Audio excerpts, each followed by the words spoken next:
Hi, welcome to Drone Adventures. Today I'm going to be having another look at the Osmo Action. Going to have a look in real detail, look at all the menu options, show you some examples of pictures, slow motion mode, hyperlapse mode, things like that. I've had it now really just over a weekend. DJI pass it on to me for a month to have a test of it and review it and see what I think. I feel it's really solid camera, just feels nice and solid. Sort of a heavy feel, although it's obviously not heavy with the size of it, but it certainly looks well put together. I feel, and although this is plastic, the casing for it, it does feel pretty solid. Really like the touchscreen, so you get everything using the touchscreen.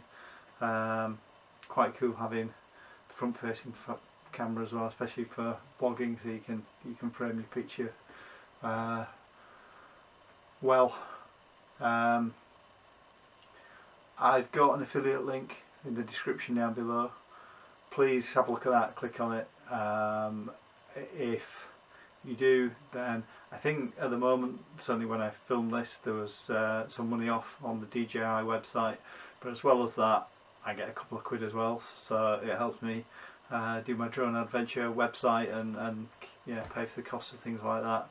So I'd really appreciate it. If you are thinking of getting one, then have a click on that, see if the cost is similar to other places or better, and if it is, it's great. Buy it there and I get some money as well, which is fantastic. Right, what I'm going to do now is have a really good look at this, go into detail on all the menus, and show you what it can do. This is the DJI Osmo Action Camera. There's buttons on top, one for taking the photo, one for turning it on, and then one on the side which says QS. It's a quick switch. So if I press the on button, you see the screen turns on, and that's just a viewfinder. If you look at the screen, it tells you how much memory there's left on your SD card. It tells me that I've got voice control on. It tells me how much battery I've got left. The bottom left, it tells me that I'm in picture mode. It tells me what ratio I am and the timer, the number of seconds that the timer's on, and it also tells me that I'm on JPEG and RAW mode. So I guess if we look at voice control, take photo,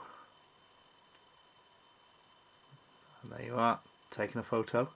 Bit of a gimmick, but I suppose it's quite good if you're taking a selfie of a group of people or something like that. You can start videos and stop videos and things like that. Thing to look at first is the general settings. If I move down, I've got custom settings.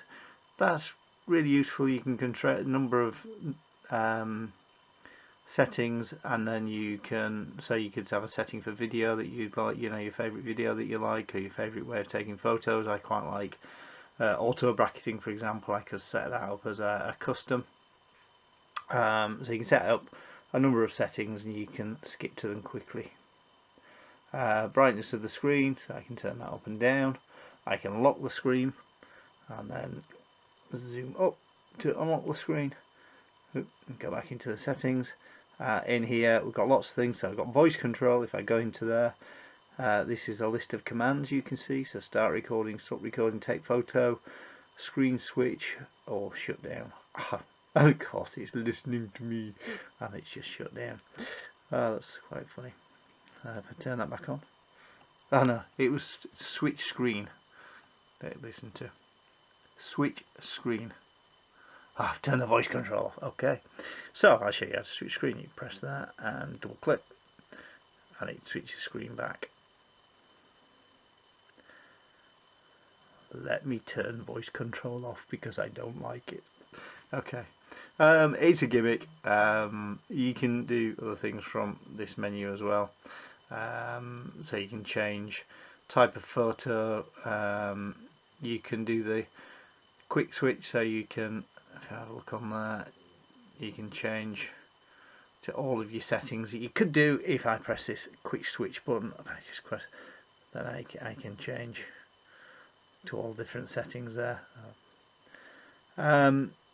What else in here? So that's about it in there. Auto, this is the orientation of the camera. So at the moment it's on auto, which means that if I turn the camera upside down, it should turn as if the camera's upside down. But if I've got this mounted maybe on a bike where I've got to have the camera upside down, I can say actually that's up, and so it turns the image upside down, if that makes sense.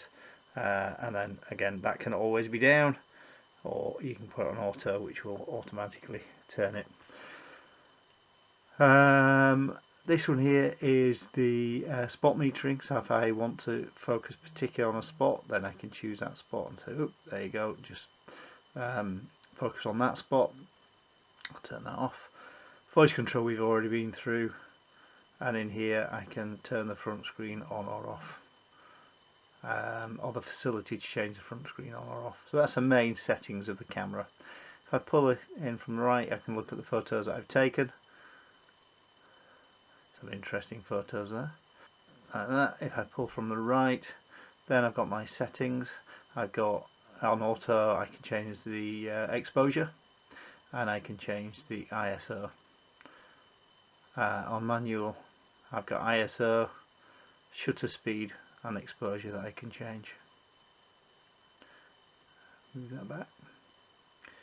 If I pull down from the bottom, then if I'm in camera mode, then I can change the ratio of the photograph, and I can also change the countdown on the from when it takes a photo, so the timer switch, if you like.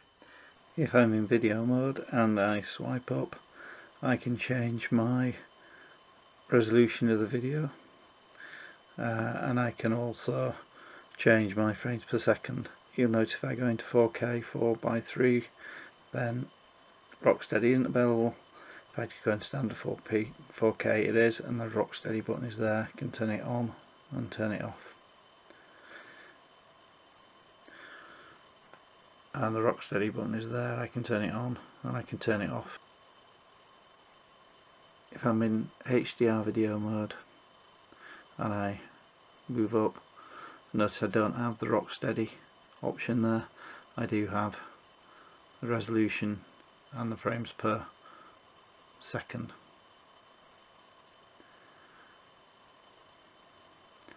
If I'm in slow motion video and I move up, I've got 1080p, 720p, but I've also got how slow the speed is. So 8 times or 4 times slower. Here's an example of a slow motion video I did of a party popper using the camera.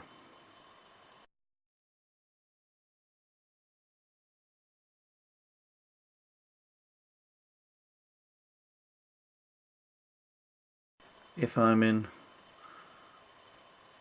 time lapse and I move up, I've got the intervals that the camera will take a photo, and then how long the time lapse will be, whether it's an infinite or you can have 5 minutes, 10 minutes, all the way up. Don't know how far that goes, up to 5 hours in duration. I went to Leeds to do a few time-lapse photos, not particularly good, but at least it shows you sort of what the camera can do.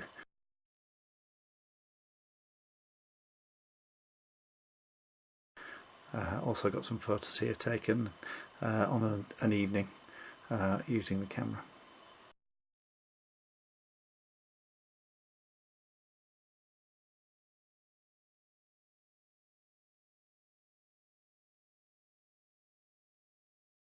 On auto bracketing mode, I move up, I've got the ratio of the photo, but I've also got the exposure settings, so the number of photos it will take and the steps that the exposure will use.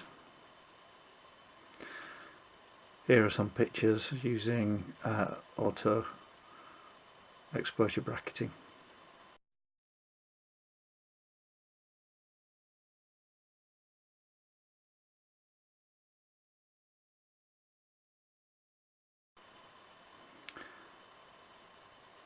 If I'm in burst mode and I move the camera up, I've got the ratio again and the rate, so how many pictures per second. If I'm in time mode and move up, I've got again the ratio, but then the number of seconds before the camera will take up a photograph. To change the screen to be the forward facing, you click there and double click and it changes. Hello! It changes to the front screen like that, and do the same again.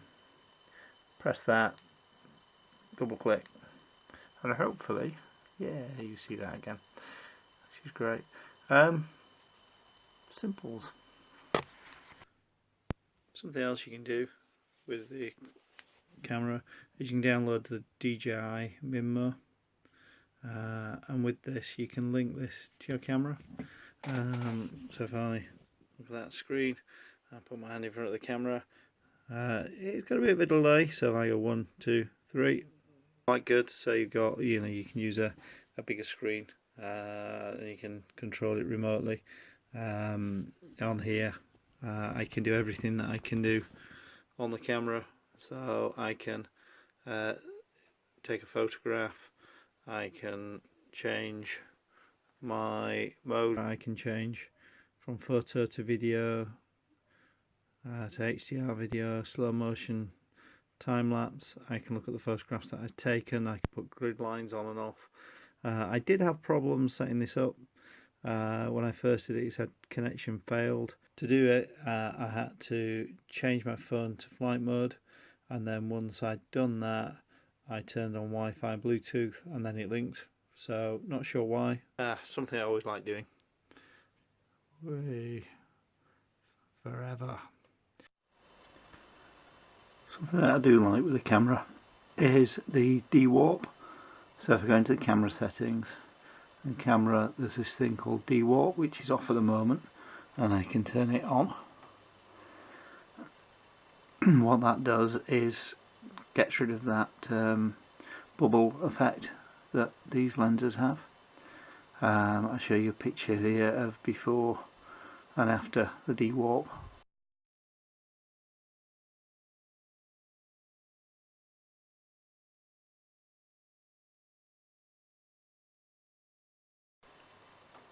So I generally leave that on.